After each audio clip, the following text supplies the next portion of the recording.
একজন ভদ্রলোক কলকাতা থেকে এসেছেন, উনি একজন কালেক্টর। উনি বলছে দাদা আপনি ভিডিও করবেন কিন্তু আমার ফেস দেখাবেন না।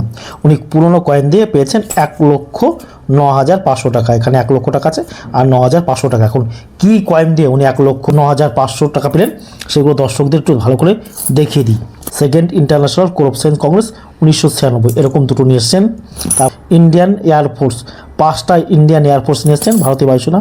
এগুলো এয়ারফোর্সের 2 টাকার কয়েন। তারপর আরও নিয়ে এসছেন, এই যে একটা নিয়ে এসছেন খাদি ভিলেজের স্টিলের কয়েন। তারপরে আরও কিছু ব্রিটিশ সময়ের কিছু কয়েন নিয়ে এসছেন। তারপর তিলক নিয়ে এসছেন 1988 যে নয়ডা নিয়ে এসছেন। অনেক রকমের কয়েন উনি নিয়ে এসছেন। 1962 নিয়ে এসছেন। বিভিন্ন রকমের উনি কয়েন নিয়ে সঙ্গে এসছেন। এছাড়াও উনি কিছু নোটের বান্ডিল নিয়ে এসছেন, এরকম বান্ডিল।